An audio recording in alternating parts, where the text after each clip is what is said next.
اعوذ باللہ من الشیطان الرجیم بسم اللہ الرحمن الرحیم۔ عزیزان، یہ آخر زمانہ ہے، ظلم سے دنیا بھر چکی ہے اور اس وقت انتظار ہے تو مہدی آخر الزمان کا انتظار ہے، کیونکہ احادیث میں یہ ذکر ہوا ہے، احادیث میں یہ خوشخبریاں مل چکی ہیں کہ جب دنیا ظلم و ستم سے بھر چکی ہوگی تو اس وقت دنیا کو عدل و انصاف سے بھرنے کے لیے نبی پاک کے آخری جانشین، زمانے کے امام، حجت خدا مہدی آخر الزمان آئیں گے۔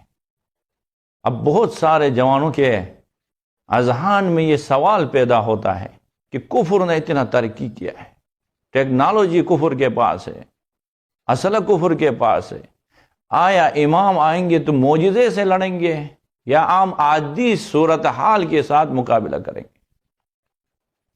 تو جواب یہ ہے عزیزان، اگر امام علیہ السلام معجزے سے ہی لڑنا تھا تو امام بہت پہلے ظہور کر دیتے، امام کو غائب ہونے کی ضرورت ہی نہیں تھی۔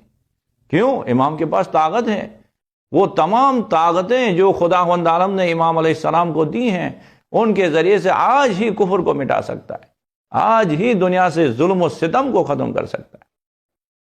لیکن خداوند عالم کی سنت یہ ہے کہ جب تک یہ دنیا قائم ہے، دنیا میں سنت الہی یہ ہے کہ لوگ اختیار سے کام کریں، ظلم و جبر سے کام نہیں، زبردستی کام نہیں لینا ہے، معجزے سے کام نہیں لینا ہے، اختیار سے کام لینا ہے۔ اب امام علیہ السلام آئیں گے، لوگوں کو عام عادی حالت میں ہی ظلم و ستم سے نکالیں گے، عدل و انصاف کے ساتھ زندگی گزارنے کے لیے مواقع فراہم کریں۔ تو پھر جوانوں کے ذہن میں یہ سوال ہے کہ کیسے عام حالت میں آ کے مولا اس کفر کے ساتھ لڑے گا؟ جس وقت دنیا میں سپر پاور طاقتیں ہیں، ان کے ساتھ کیسے لڑے گا؟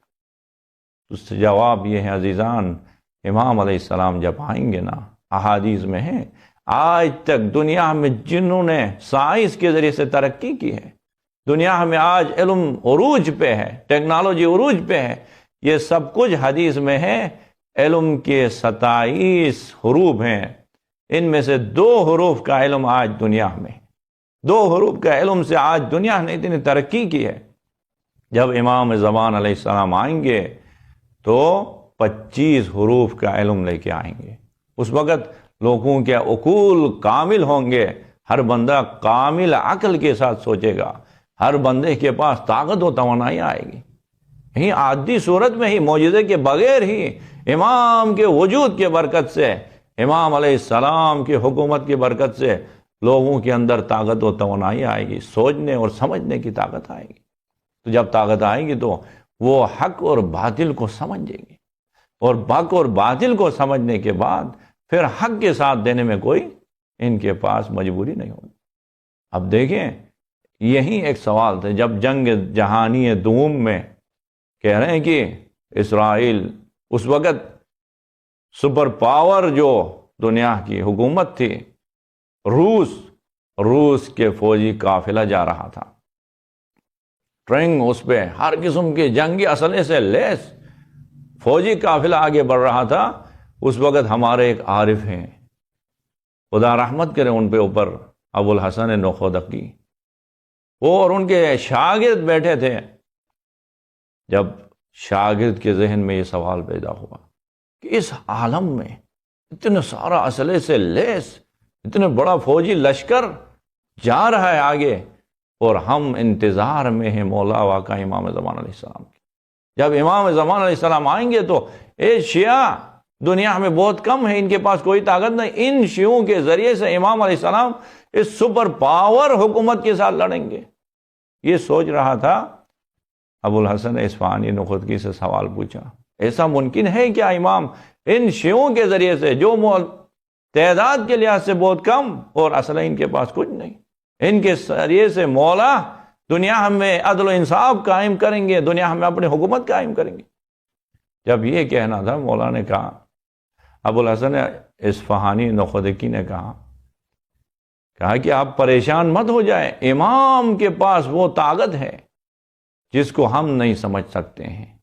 امام کے تو چھوڑیں، عبادت کے ذریعے سے امام کی اطاعت کے ذریعے سے، امام کی ولایت کے ذریعے سے میں نے اتنا طاقت پیدا کیا اپنے اندر، میرے اندر اتنی طاقت ہے کہ اگر دیکھنا چاہتے ہو، مشاہدہ کرنا چاہتے ہو میری طاقت کو، تو دیکھو اب تمام جنگی لشکر آگے بڑھ رہا ہے اسلحے کے ساتھ، وہ آگے بڑھ رہے تھے، ٹرینک آگے بڑھ رہے ہیں، اسی وقت ابو الحسن نوخوتگی نے ایک انگلی سے زمین پہ ایک لکیر کھینچا۔ جب یہ لکیر کھینچ لیا، کہہ رہے ہیں کہ وہ سارے ٹرین خاموش ہو گئے، قافلہ آگے نہیں بڑھ رہا ہے، خاموش ہو کے دیکھ رہے ہیں کہ کیا ہوا ہے۔ سارے فوجی نیچے اترے، دیکھ رہے ہیں، اور کچھ پریشان ہیں، کچھ نہیں ہوا۔ تقریباً آدھا گھنٹے تک پورا قافلہ وہاں پہ رکا ہوا ہے۔